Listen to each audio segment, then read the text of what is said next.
come Jaden, come play Monopoly with Kong Kong while waiting for Daddy, alright? Yes.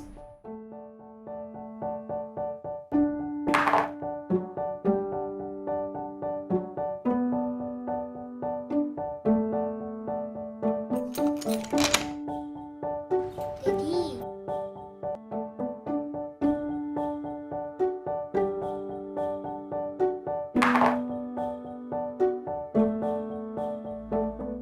You know, Jason, I was just telling Jaden earlier that things are getting real expensive, and I'm glad that I bought properties like this when I was younger. Akong, can I afford this? Jaden, that's the account Daddy has been investing. So when it's time for you to buy a house, you can afford it. So don't worry, okay?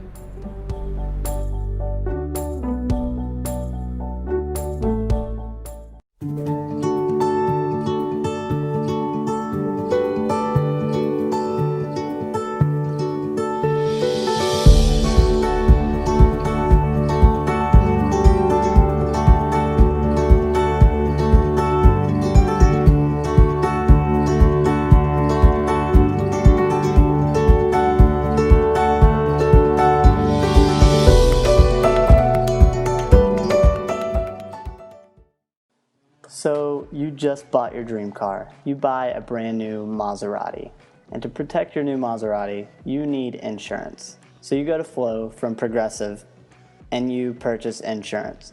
This financially protects your new Maserati in case you get into a crash. And this is the exact same concept as options. Now, instead of a car enthusiast, let's say you're an investor and you just bought $12,500 worth of Apple stock. That's $12,500 in risk. Now, just like the Maserati, you can buy insurance on your investment.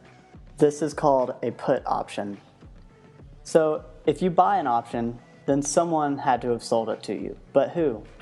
The answer is any other trader who is willing to be paid to take on your risk, just like an insurance provider. That's the basic idea of options. An investor has risk, but he's willing to pay someone to take away his risk.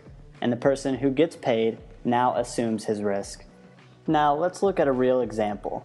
You bought 100 shares of Apple stock at $125 per share. This cost you $12,500.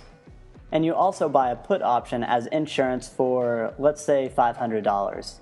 Now, I'm going to give you two different scenarios. In the first scenario, after you own the stock and the option, the stock ends up going to $132 per share.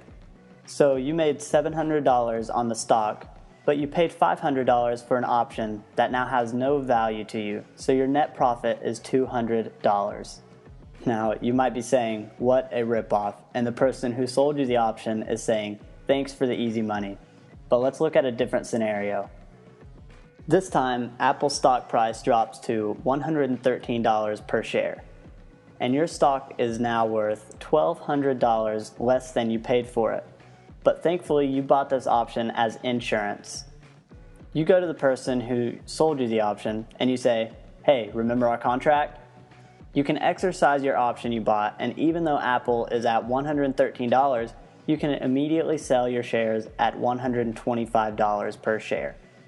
So now your only loss is the money you paid for the option, which is $500, much better than the $1,200 loss you would have had if you did not purchase the option.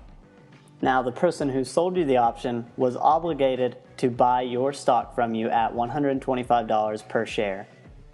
So they kept the $500 you paid them for the option, but they are now sitting on a $1,200 loss on the stock they own. They can hold the stock and hope it goes back up, or they can sell it at the current market price of $113 for a net loss of $700. Now, the cool thing about options is that you don't have to own stock to trade them, and they aren't actually physical pieces of paper. It's all done virtually. You can trade them in and out of the market within a few milliseconds at the click of your mouse.